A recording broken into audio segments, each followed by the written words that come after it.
सांग मैंने होमगार्ड रे कंधमाल फुलबाणी जिलार जो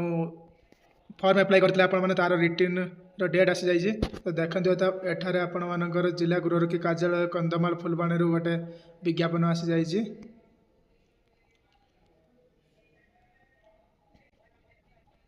देखो एठार लिखा जाइए या द्वारा जन दि जाए श्रीमान मुआ समादेष्टा गृहरक्षी बाहिनी ओडिशा कटक चिठी संख्या यहाँ कटक आसी जाइए 1429 अनुजाई कंधमाल जिले में गृहरक्षी चयन पर गत तारीख 22/4/2025 तारीख में आपण मानकर जो वैकेंसी बाहरी 47टी खाली थी गृहरक्षी पदवी पुणी 17/4/2025 जो पुनराय विज्ञप्ति अनुजाई 22 गोटी गृहरक्षी खाली पदवी पुणी बाहरी से तो टोटाल आपण मानकर 69टी पदवी बाहरी 69टी पदवी मध्य आपण मानकर लिखित परीक्षा 22 दिन मातीकुंडा रिजर्व पुलिस ग्राउंड अनुष्ठित हम। आवेदन कर 4217 जन प्रार्थी मध्य 263 जन प्रार्थी को विभिन्न कारण जो आवेदन पत्र गुड़िक नाकच कर माने आवेदन कर 4217 जन मध्य 263 जन प्रार्थी को विभिन्न कारण जो आवेदन पत्र गुड़िक नाकच कर माने जमी आपर किसी एड्रेस बोलती कि एज आपर कम थी आपण मैंने आवेदन करते तो से आपर 263 जन को आवेदन पत्र निकज खारज कर नाकच खारज कर जगह और नाकच होता प्रार्थी तालिका कंधमाल odia.gov.in रे आपण उपलब्ध हो तो सेटार जाई आपण माने चेक करि परिबे। देखो प्रार्थी निर्देशावली प्रथम आपण मानकर रिटिन जो हम प्रथम पर्यायर लिखित परीक्षा तारीख 22 तारीख दिन अनुष्ठित हम। समय पूर्वाह्न 11 समय घटिका मैंने आप 11टा बेले 22 तारीख 11टा बेले आपर जो reserve police ground मातीकुंडा Phulbani Kandhamal सेटार आप 11टार रिपोर्टिंग जाई करेंगे।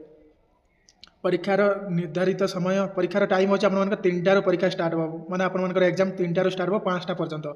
आपण मैंने 11टार कि जाए सेठारे रिपोर्टिंग करेंगे। तो किसी अलग किसी डॉक्यूमेंट हम तापर आपको रिटर्न रे बसैबे बहुत किसी प्रोसेस अच्छी तो आपण मैंने लेट न करी 11टार पहुँच जाइए। से भाई प्रार्थी मैंने सांगरे कला और नील बल पॉइंट पेन आनबे प्रार्थी मैंने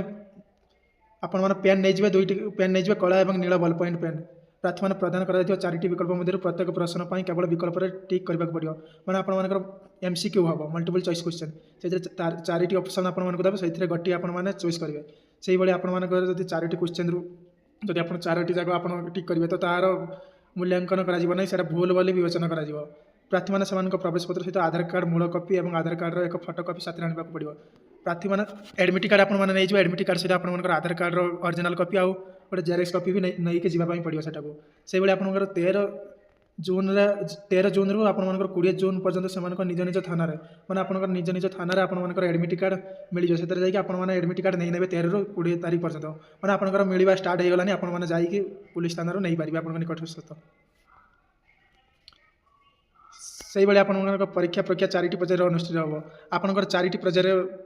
पर्यायर परीक्षा अनुष्ठित प्रथम तो आप लिखित परीक्षा हम सेकेंड आपर शारीरिक परीक्षा मैंने शारीरिक परीक्षा आउ गोटे डेट आप हम से भाई आप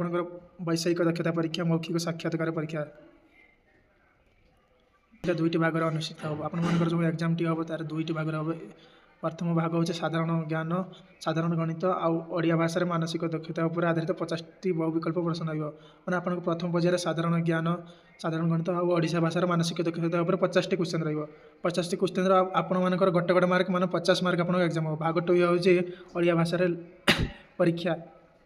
जड़े प्रार्थी ओडिया भाषा एक निर्दिष्ट विषय प्रबंध लिख मैंने रचना आपको लिखा पड़ो से 200 शब्द लिखा पड़ो। देखो द्वारा आप शारीरिक परीक्षा योग्यता भित्तिक अटे लिखित परीक्षा उत्तीर्ण प्रार्थी शारीरिक परीक्षा कर जो मैंने रिटिन रे उत्तीर्ण हे गोटे शारीरिक से पुणी डाक अलग दिन में से आपणकर संभाव्य माने 1 जुलाई 2025 रु आरंभ हो बोली एटार नोटिस रे लिखी 1 जुलाई रु स्टार्ट हो पारे कि तापर भी लेट हो पारे से कौन कन्फर्म नुह। शारीरिक परीक्षा संपूर्ण कार्यसूची यथासंभव सूचित करा माने आपणकर शारीरिक संपर्क शारीरिक परीक्षा जो कार्यसूची तार यथासंभव सूचित कर मैंने आ गए नोटिस आपको आसीज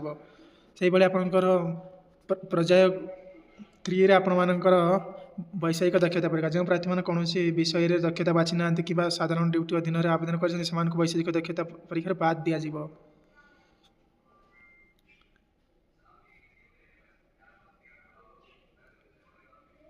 ଦେଖନ୍ତୁ ଏହି ପର୍ଯ୍ୟାୟକୁ ଖାଲି ପଦବୀ ସଂଖ୍ୟାରୁ 1-2 ଅନୁପାତରେ ମୌଖିକ ସାକ୍ଷାତକାର ପରୀକ୍ଷା ପାଇଁ ପ୍ରାର୍ଥୀମାନଙ୍କୁ ଚୟନ କରାଯିବ।